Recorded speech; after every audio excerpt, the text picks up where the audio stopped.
जय श्री कृष्णा। इस वीडियो में आप जानेंगे कि पूर्णिमा का व्रत कब है, तिथि कब आरंभ हो रही है, कब समाप्त हो रही है, स्नान दान की पूर्णिमा कब है, कथा किस समय करें और ग्रहण से जुड़ी सारी जानकारी आपको उपलब्ध कराई जाएगी। भादों के मास में पूर्णिमा से पितृपक्ष का आरंभ हो जाता है, लेकिन इस बार यानी सितंबर 2025 में आने वाली इस पूर्णिमा पर चंद्र ग्रहण भी लग रहा है। ये चंद्र ग्रहण भारत में दृश्य होगा। तो देखिए, पूर्णिमा तिथि की जो शुरुआत है वो 7 सितंबर को सुबह 1:41 और तिथि का समापन होगा 7 सितंबर को रात्रि 11:38 पर।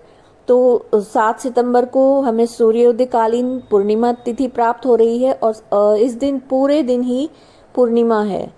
तो यानी सिर्फ एक ही दिन ये तिथि है। तो जो पूर्णिमा का जो व्रत है वो 7 सितंबर 2025 रविवार के दिन रखा जाएगा।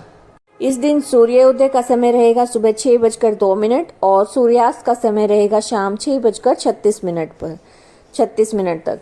और अभिजीत मुहूर्त का समय इस दिन रहेगा दोपहर 12 बजे से 12:49 तक। इस दिन ग्रहण भी लग रहा है, जिसका सूतक है वो दोपहर 12:57 से लग जाएगा और ग्रहण की जो शुरुआत है वो रात्रि 9:57 पर होगी और ग्रहण का जो समापन है वो देर रात 1:27 पर होगा। तो इस दिन जो भी पूजा पाठ है, सत्यनारायण भगवान की कथा करनी है, वो सब आप सूतक लगने से पहले यानी कि दोपहर 12:57 से पहले कर लें, क्योंकि 12:57 के बाद ग्रहण का सूतक लग जाएगा, जिसमें कोई भी कार्मिक पूजा नहीं की जाती। मूर्तियों को छूना वर्जित होता है। इस दौरान मानसिक जप कर सकते हैं। मंत्रों का जप है वो कई गुना फल देने वाला होता है।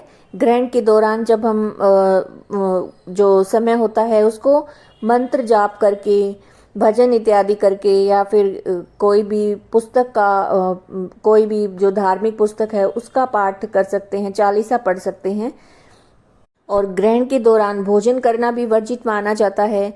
तो पूर्णिमा का जो व्रत है उसका पारण अगले दिन यानी कि 8 सितंबर को करेंगे, क्योंकि ग्रहण में पारण नहीं कर सकते।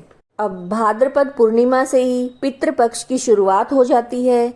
सूतक लगने से पहले ही जो पितृ तर्पण का कार्य है वो कर लें, क्योंकि सूतक लगने के बाद ये सब नहीं हो पाएगा।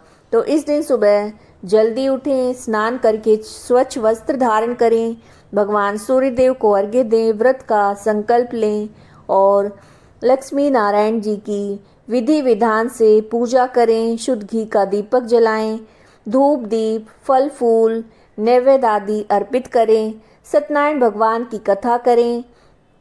व्रत नहीं भी करते हैं तो भी ये कथा करना बड़ा कल्याणकारी माना जाता है। ये आप स्वयं भी कर सकते हैं या किसी ब्राह्मण को बुलाकर उनसे भी करवा सकते हैं, नहीं तो आप मोबाइल के माध्यम से भी कथा सुन सकते हैं।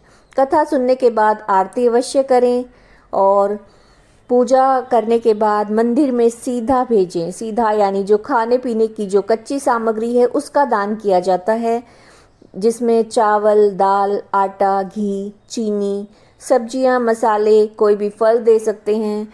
हाँ, दक्षिणा अवश्य रखें। ये ध्यान रखें कि सूतक लगने के बाद कोई भी कार्मिक पूजा नहीं की जाएगी।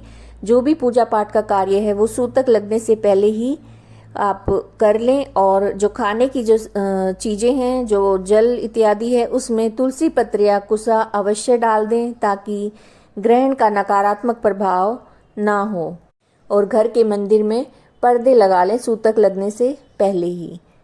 चंद्र ग्रहण से जुड़ी हुई सारी जानकारी इस चैनल पर पहले ही अपलोड की गई है, तो अगर आप चाहें तो वो वीडियो आप देख सकते हैं। और उम्मीद है ये जानकारी आपको पसंद आई होगी। अगर अच्छी लगी है तो लाइक कीजिए, शेयर कीजिए, कमेंट कीजिए। जय श्री कृष्णा।